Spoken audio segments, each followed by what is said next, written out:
Hello book lovers, welcome to Uncommon Reader, a brand new channel here on the tube where I'll be sharing my thoughts on the books I read. I've been on the platform though for about a year and a half already under a different name, Gocce di Libri, where I speak about my reads in my native language, Italian. I decided to launch an English speaking channel because I have many friends in the US where I lived for about 15 years that were complaining that would not understand my reviews in Italian, and they were sort of suggesting, why don't you do videos in English? And after a while I got comfortable with the media in front of the camera. I decided, okay, maybe I'm ready now to reach out to a bigger audience and connect with book lovers around the world. So here I am. The next step was to find a name for the channel, and I have a few reasons why I thought that Uncommon Reader was the appropriate name for my channel. First of all, it's an homage to an iconic short novel by Alan Bennett, an English author and screenwriter, which features the late Queen Elizabeth discovering a passion or obsession for books and reading very late in life. Sort of what happened to me, although I'm not as old as the Queen, but I do consider myself diversely young, so I sort of connected with that character. Although I've always been a reader, I developed this passion myself during the pandemic times when we were stuck at home.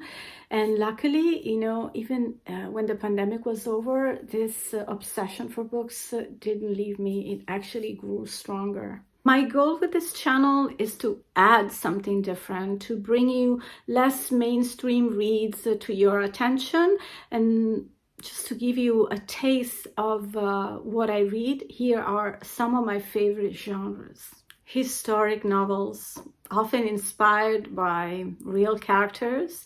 For example, The Personal Librarian, which tells the story of Bella da Costa Green, which was the daughter of the first African-American graduate at Harvard. And her dad passed on a love for art to Bella, and she became the personal librarian of finance genius J.P. Morgan.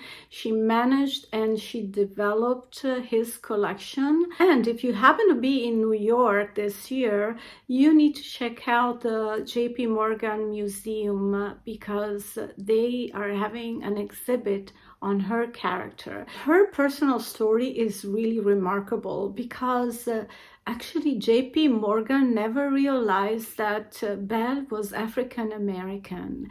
Imagine at that time she wouldn't have gotten the job as librarian, but her clever mom, to give her kids a chance, due to the fact that their skin was more on the olive side, she made up a different background. So she was going on and on saying that their background was Portuguese. So J.P. Morgan believed their story, and she kept working after J.P. Morgan passed, and she worked for his son afterwards, and they never found out the truth. But she lived all her life with the fear of being discovered. A really remarkable book. Greek mythology, especially when reinvented by female writers like Madeline Miller or Natalie Hayes. And check this one out.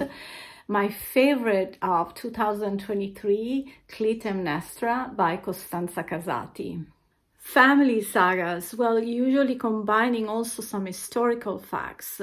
For example, Corinna Baumann. I love Corinna Baumann from Germany, probably the most famous saga writer of that country. You'll definitely hear me talking about her books, which are such page turners. And speaking about sagas, I cannot forget some of the most beautiful stories from India. Last year, The Covenant of Water, which was, I think, also Ofra's favorite book of 2023. Well, oh my God, such an amazing book. I just love stories that narrate different realities from every corner of the world and just dive into different cultures, and sometimes with controversial aspects of it, like Mornings in Yenin. This book was one of my best reads so far in 2024. It's just heartbreaking, and it focuses on the Israel and Gaza ongoing war since 1948. So these are also books that, they're not only entertaining, but they really are controversial, and they make you reflect and think, and wanting to do more research on it and maybe read more nonfiction on the topic. Classics. Well, I do have to admit, I struggle a little bit with some of the classics, especially the French and the Russians, which are usually so descriptive and long-winded as well. But I have to say, I am a big fan of Jack London. And I'm actually added this book, The Call of the Wild, to my March DBR. So I am thinking of doing a reading blog on this book. So stick around and you'll find out what I think. You'll hear me going on and on about Jack London because not only I love his book, but I just love his story. Oh, and by the way, have you seen him? Yes, he had such an adventurous life. He was courageous and funny and generous, and such a genius. And he was a farmer as well. So anything he put himself into his mind to do, he would do it. So we'll talk about him. Sci-fi. Well, I'm still a newbie on sci-fi fiction, but huge fan of Andy Weir.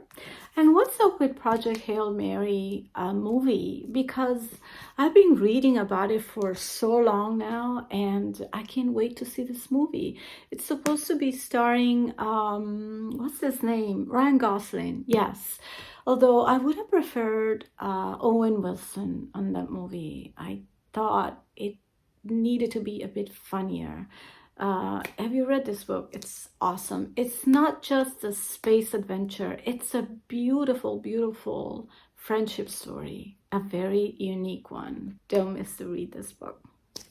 Mystery books. Well, yes, I love mystery books, although I confess in the past 2 years I was more focused on discovering writers from other parts of the world, and maybe doing more meaningful, deeper type of reads. But I do miss just like a fun, entertaining mystery book. In fact, I'm looking forward to new Joel Dicker, a book which is coming up, I think, this month, at least in Italy. Probably if you live abroad, it's already available. So let me know what you think, and I look forward to read it soon.